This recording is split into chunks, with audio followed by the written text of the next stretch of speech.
নেই পরাজয়। আমার প্রিয় ভাই, আল্লাহ তোমাকে সত্য পথের দিশা দিয়েছেন। এটা তোমার প্রতি মহান রবের অনেক বড় অনুগ্রহ। এখন তোমার জন্য আবশ্যক হচ্ছে তুমি সত্য পথে অটল অবিচল থাকবে।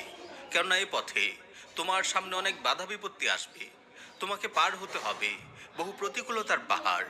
সব কিছু ডিঙিয়ে সত্যকে আঁকড়ে ধরেই তোমাকে এগিয়ে যেতে হবে সম্মুখ পানে।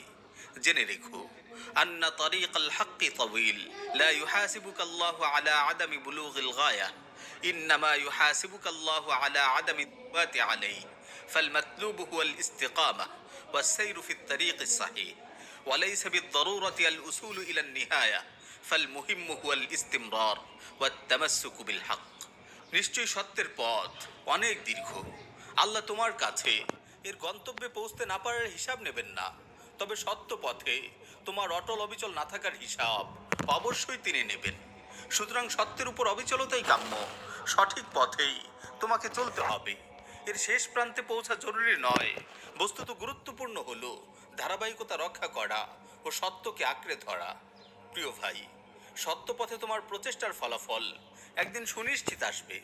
হয়তো তোমার সৌভাগ্য হবে তা দুনিয়াতে প্রত্যক্ষ করার, কিংবা এর আগেই হয়তো তুমি দুনিয়া থেকে বিদায় নেবে।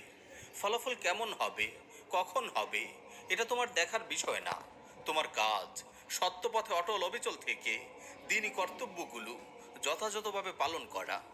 দেখো, নূহ আলাইহিস সালাম তার জাতির কাছে ৯৫০ বছর অবস্থান করেছিলেন। দীর্ঘ সময় তিনি তার জাতির নিকট দাওয়া পৌঁছিয়েছেন।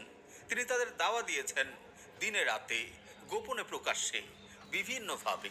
তার এত প্রচেষ্টার পরও খুব অল্প সংখ্যক লোক ঈমান এনেছিল। তাদের অধিকাংশই তার বিরোধিতায় লিপ্ত ছিল। তবুও তিনি তার দাওয়াতি প্রচেষ্টা থেকে এক মুহূর্তের জন্য বিরত হননি। প্রিয় ভাই, আজ হয়তো অনেকেই তোমার দাওয়াকে প্রত্যাখ্যান করছে, তোমাকে নিয়ে উপহাস করছে। এসব নিয়ে তুমি মোটেও ভেবো না। বিদ্রুপকারীদের বিদ্রুপের বাণ দেখে তুমি ভেঙে পড়ো না, বরং তুমি আনন্দিত হও যে তুমি সত্যের উপর আছো, সত্যের দিকেই মানুষকে ডাকছো।